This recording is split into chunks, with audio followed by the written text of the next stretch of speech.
The weight of responsibility, the emergency room doors swished open as Olivia Winters stumbled through, her scrubs wrinkled from the double shift she'd just completed. Dark circles shadowed her eyes, testament to nights spent poring over bills, rather than sleeping. At 32, she looked a decade older, her once vibrant auburn hair now dulled and hastily tied back. "You look like hell," remarked Jenna, the night shift receptionist. "Go home, Liv. We've got this covered." Olivia managed a weak smile. "Just need to check on Mr. Ramirez first. His fever was spiking earlier, already stabilized. Dr. Patterson ordered new antibiotics." Jenna's eyes softened. "Seriously, when was the last time you slept more than 4 hours?" The question hung in the air as Olivia's phone buzzed, another notification from the bank. She ignored it, the same way she'd been ignoring the foreclosure. Notices and final warnings piling up on her kitchen counter. "I'm fine," she lied, the phrase so familiar it had lost all meaning. After her father's prolonged battle with pancreatic cancer 3 years ago, Olivia had inherited not just grief, but a mountain of medical debt that his insurance had refused to cover. Then came the decision to keep his small community health clinic open, the only accessible healthcare option for many in their neighborhood. Between her hospital shifts and volunteer hours at the clinic, Olivia was running on fumes and determination. Back in her apartment, small one-bedroom that had once felt cozy but now seemed to shrink with each new bill, Olivia finally checked her messages. The bank was giving her 30 days before foreclosing on the clinic property her father had mortgaged during his illness. She sank onto the worn couch, allowing herself a rare moment of despair. The clinic served over 200 patients monthly, many without insurance. Closing it meant abandoning people who had nowhere else to go. Her laptop screen glowed in the dimness as she searched for grants, loans, anything to keep afloat. An email caught her attention, an invitation to Blackwood Foundation's annual healthcare fundraiser. The foundation, run by notoriously private tech billionaire Ethan Blackwood, awarded substantial grants to innovative healthcare initiatives. Olivia had applied months ago, but received no response. The invitation seemed like a cruel joke. The event was tomorrow night, requiring formal attire she couldn't afford and connections she didn't have, but desperation made the decision for her. What's the worst that could happen? Clicking accept. The next evening found her in a borrowed dress from Jenna. Navy blue and simple, but elegant enough not to stand out for the wrong reasons. The hotel ballroom glittered with wealth that made her stomach clench. These people spent more on champagne tonight than her clinic's monthly operating costs. Olivia moved through conversations strategically, mentioning the clinic whenever possible, hoping someone might take interest. Instead, she encountered polite smiles that didn't reach eyes, promises to have my assistant contact you, and thinly veiled condescension. By midnight, her hope had dwindled to nothing. She found herself alone on the terrace. The cool night, air a relief from the suffocating opulence inside. "Not enjoying the party?" A deep voice startled her. She turned to find a man watching her with curious intensity. Tall, with sharp features softened only slightly by dark, unruly hair, he didn't smile so much as observe. "Just needed some air," Olivia replied cautiously. "Ethan Blackwood," he introduced himself without extending his hand. "And you're here about a clinic that serves uninsured patients in Westridge." Olivia's heart skipped. "How did you—" "I read your grant application. Twice, actually." His gaze was analytical, as if she were a complex equation. "Tell me why I should save your clinic when 3 others in similar situations have approached me tonight." Her exhaustion suddenly transformed into fierce conviction. "Because I'm not asking you to save anything, Mr. Blackwood. I'm offering you an investment opportunity in a community's health and future." Something shifted in his expression, surprise, perhaps, or interest. Little did Olivia know that this conversation would alter the course of her life in ways she couldn't imagine, presenting both salvation and an impossible choice. The Devil's Proposition, Ethan Blackwood's penthouse suite, occupied the entire top floor of a sleek downtown tower, its floor-to-ceiling windows offering a panoramic view of the city lights below. Olivia sat perched on the edge of an impossibly expensive leather sofa, still wearing her borrowed navy dress from the gala, was clutching a glass of water she hadn't touched. Your clinic serves approximately 217 patients monthly, employs 3 part-time nurses besides yourself, and operates at a deficit of roughly $8,700 per month, Ethan stated, pacing slowly by the windows. The property requires $340,000 to clear. The mortgage, plus another $127,000 in equipment loans and outstanding vendor payments. Olivia stiffened. You've done your research. I always do. He turned to face her, his expression unreadable. And your personal debts from your father's medical expenses amount to just over $195,000. With 3 credit cards nearly maxed out and a personal loan in default, heat rushed to her face, embarrassment, then anger. My financial situation isn't relevant to the clinic's grant application. Everything is relevant, Ms. Winters. Ethan took a seat across from her, maintaining a calculated distance. Not interested in temporary solutions, band-aids on hemorrhaging wounds. Then what are you interested in? She met his gaze directly, refusing to be intimidated despite the power and balance hanging heavy between them. Efficiency. Permanent solutions. His voice remained even, almost detached. I'll pay off the clinic's debts entirely. I'll establish an endowment that ensures its operation for the next decade, with full-time staff and expanded services. Breath caught. The offer was beyond generous, it was miraculous. But experience had taught her to look for the catch. And my personal debts as well, he continued, watching her reaction closely. Every penny wiped clean, you'd be free. What do you want in return? The words came out barely above a whisper. Ethan leaned forward slightly. One night, spent with me. Just us. Honest conversation, no pretenses. He paused, his eyes never leaving hers. No strings afterward. I don't do relationships or attachments. It's just one night of your undivided attention. The implication hung in the air between them. Olivia stood abruptly, nearly spilling her water. You're asking me to prostitute myself for money? Her voice trembled. With indignation, I'm offering a transaction, he corrected calmly. One that solves all your problems permanently. You don't even know me. Why would you? Because you intrigue me, he interrupted. You didn't grovel or network at my event. You spoke about healthcare disparities to wealthy donors who were more interested in tax write-offs. You were genuine in a room full of artifice. Olivia paced the room, mind racing. This is insane. It's practical. Think about it, one evening of discomfort against a lifetime of struggle. Think of the patients who would benefit. And if I say no, Ethan shrugged, then we part ways. No grant? No assistance? I'll find another worthy cause. Olivia's thoughts turned to Mr. Ramirez with his uncontrolled diabetes, to the Hernandez children who needed asthma monitoring, to dozens of others who relied on the clinic. Her father had dedicated his life to them.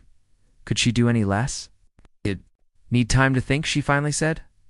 You have 48 hours. Ethan handed her a business card, my private number. Either way, Ms. Winters, I respect your decision. The next 2 days passed in a blur of anxiety and moral wrestling. Olivia Consulted no one. How could she explain such an offer? Instead, she worked her hospital shifts mechanically while her mind churned through the implications. On the evening of the second day, she called the number.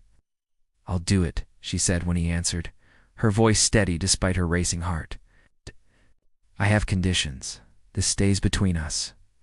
One night, as you said, and afterward, you don't contact me again unless it's about the clinic funding. Agreed, Ethan replied, sounding neither surprised nor particularly triumphant. This Saturday, I'll send a car. And she hung up. Olivia leaned against her kitchen counter, wondering if she'd just made a deal with the devil.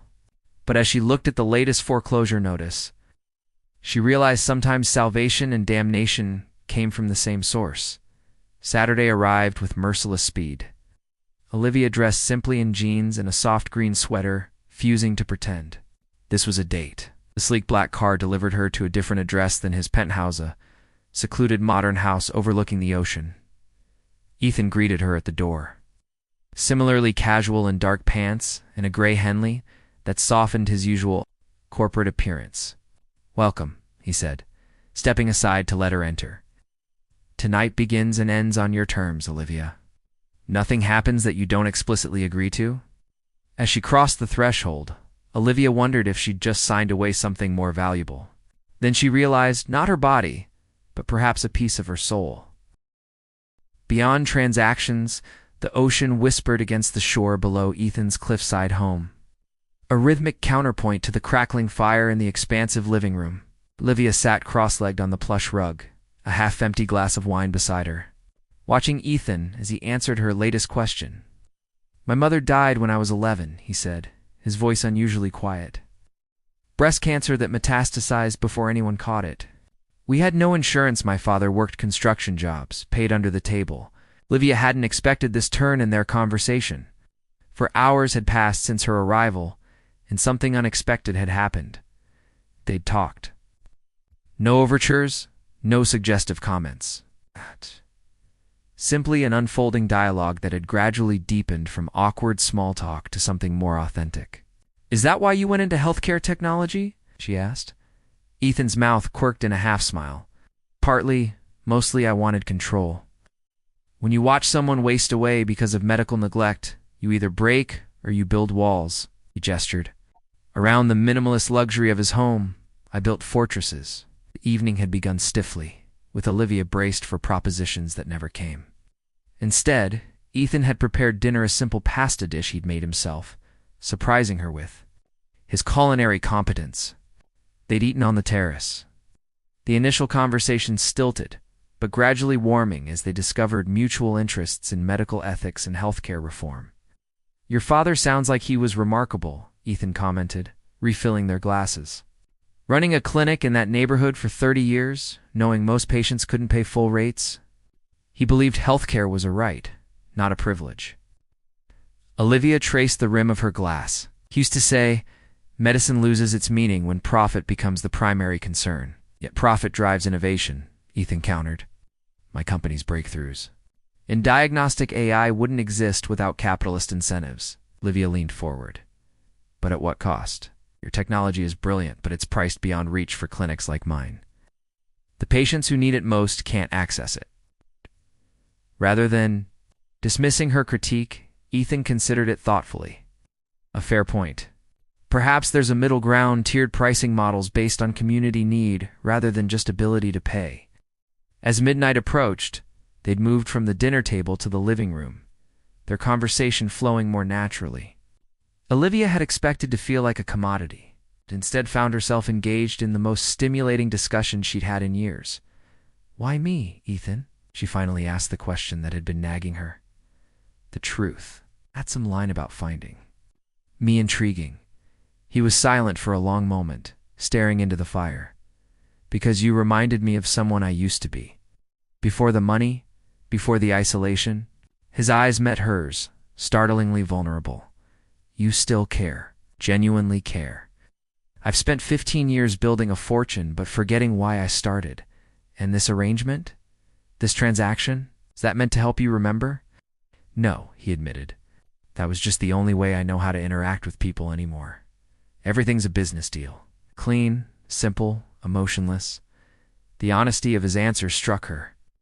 Olivia realized she was seeing beneath the carefully constructed persona of Ethan Blackwood, billionaire, to something raw and wounded.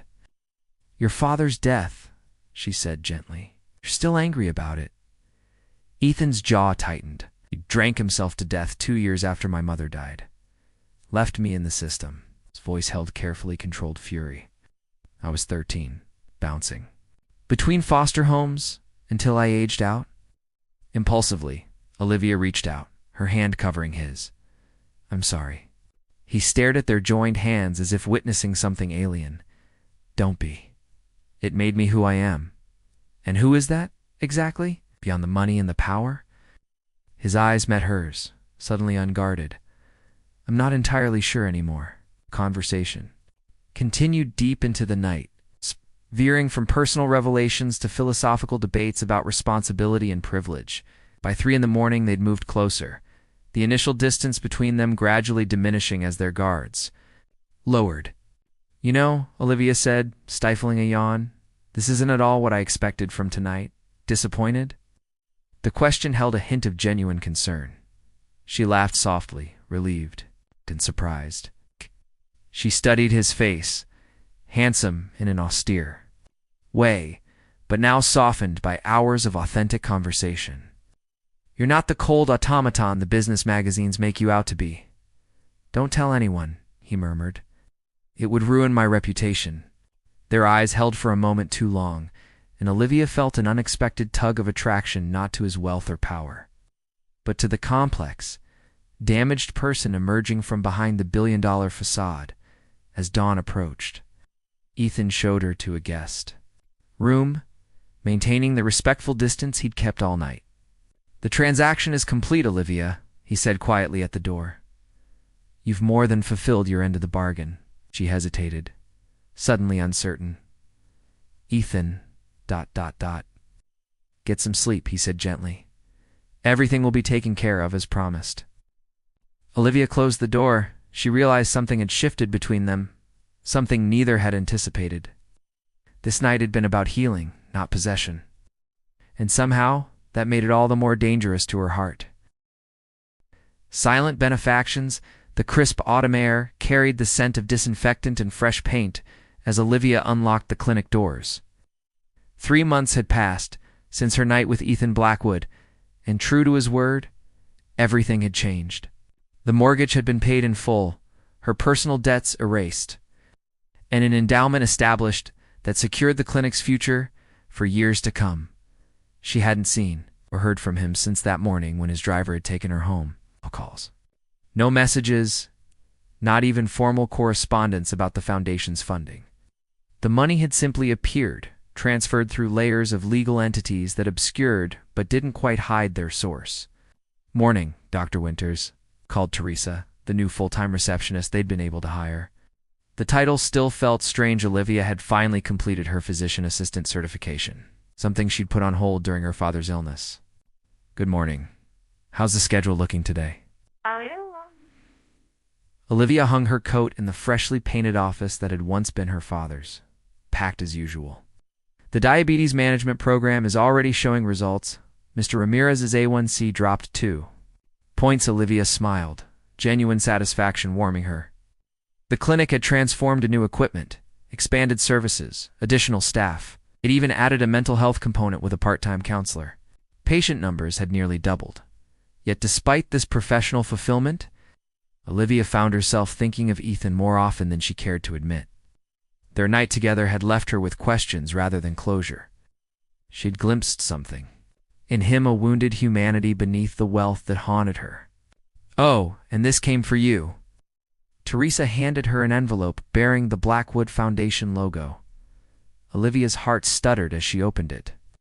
But it contained only a formal notification that the clinic had been selected for a pilot program testing new diagnostic technology. The letter was signed by the Foundation's director, not Ethan. Later that afternoon, while demonstrating the new ultrasound equipment to a nursing student, Olivia noticed a familiar figure through the clinic's front. Windows Thomas Reed, Ethan's personal assistant, whom she'd met briefly at the gala. "Excuse me a moment," she said, hurrying to intercept him before he entered. Outside on the sidewalk, Thomas looked uncomfortable in the working-class neighborhood, despite his impeccable suit. "Ms. Winters? Or should I say, Dr. Winters now?" "What brings you here, Mr. Reed?" Olivia crossed her arms, suddenly defensive. "Routine assessment of the Foundation's investments," he replied smoothly. "Oh." "Mr. Blackwood likes to ensure funds are being utilized effectively." "Mr. Blackwood could have called," she countered. Thomas's expression remained neutral. He felt that. "Might complicate things unnecessarily." The words stung more than they should have. "Well, as you can see, we're thriving. You can report that his investment is performing admirably." After a perfunctory tour where Olivia maintained professional detachment, Thomas departed with promises to expedite the new diagnostic equipment. Olivia watched him leave, a hollow feeling expanding in her chest. That evening, reviewing patient files at her desk, Olivia discovered an anomaly in the clinic's financial reports. A separate donation had been made anonymously 3 weeks ago, earmarked specifically for childhood asthma management, a cause she'd mentioned to Ethan during their night together. A quick search revealed 3 more anonymous donations over the past months, each addressing specific needs she'd discussed with him: diabetes education, prenatal care for undocumented mothers, even a scholarship fund for neighborhood students pursuing healthcare careers. The pattern was unmistakable. Ethan was watching, listening, helping, but from a deliberate distance. On impulse, Olivia grabbed her phone and dialed the private number he'd given her, which she'd never deleted. It rang 4 times before connecting. Olivia. His voice was exactly as she remembered, deep, controlled, but with a hint of surprise. "You've been making anonymous donations," she said without preamble. A pause. "Hi." "The foundation supports many worthy initiatives. Don't." Her voice sharpened. "Don't hide behind corporate speak." These were specific to conversations we had. The prenatal program for undocumented women, the asthma monitoring for children. These were things I told you about that night. Another pause, longer this time. "I was impressed by your vision. Why not just call me? Why the secrecy?" She paced. Her small office, tension building. "You've been helping from the shadows like some kind of phantom benefactor." "Our arrangement was clear," he replied, his tone carefully measured. "One night, then no contact. That was your stipulation, not mine, it seemed. Cleaner that way." Olivia stopped pacing, suddenly understanding. "You're afraid?" "I'm practical," he corrected. "Attachments complicate things. So instead, you've been spying on the clinic, getting reports, making anonymous donations that perfectly align with needs I mentioned." When he didn't immediately respond, she pressed on. "Why, Ethan?" "The truth." His voice, when it finally came, was quieter. "Because I can't stop thinking about that night. Not for the reasons you might assume." It was the first honest conversation I've had in years. The admission hung between them, unexpected and raw. "Have dinner with me," Olivia said suddenly. Olivia. Not as a transaction, not as benefactor and recipient. Just 2 people having a meal and a conversation. Silence stretched so long, she thought he might have hung up. "Friday," he finally said. 7 o'clock. Olivia sat motionless, wondering what she'd just initiated. The boundary between them had been clear before a business arrangement, completed and closed. Now she'd invite a complication, ambiguity, possibility. The realization both terrified and exhilarated her. No. Whatever happened Friday would be without pretense or financial obligation, simply to damaged people seeing if connection was possible beyond the constraints of power and debt. Breaking down walls, rain streamed down the windows of the small Italian restaurant, creating a cocoon of intimacy around their corner table. Olivia watched Ethan struggle with the paper menu, amusement tugging at her lips. "You could have chosen somewhere more upscale," he muttered, squinting at the handwritten specials. "That would defeat the purpose," she replied. "No, private rooms, no special treatment. Just regular people having dinner." Their Friday meal had evolved into regular weekly meetings over the past 2 months, each one in a different modest establishment in Olivia's neighborhood. Ethan had arrived at the first dinner in a suit and luxury car, drawing stares. In jeans and a simple button-down, he almost blended in. There remained something fundamentally different about him, a hyper-awareness, intensity that no casual clothing could disguise.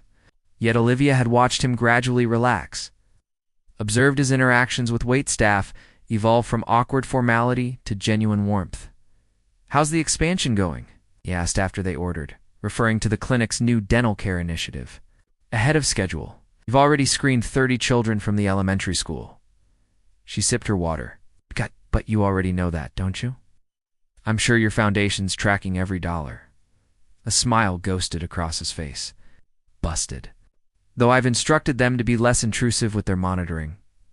"Progress," she acknowledged. "You're learning." Their conversation flowed easily now. The initial tension of their arrangement faded into something more complex. Not quite friendship, not quite romance, but undeniably meaningful. They debated healthcare policy, swapped childhood memories, argued good-naturedly about books and films, yet something remained unresolved between them. A question neither had directly addressed. What were they to each other now? As they shared tiramisu, Ethan's phone buzzed repeatedly until he reluctantly checked it. His expression darkened. "Problem?" Olivia asked. "Market fluctuation in Asia, Nothing critical. He silenced the device, but his attention had fractured. Go ahead, she said softly. I know that look. He hesitated, then shook his head.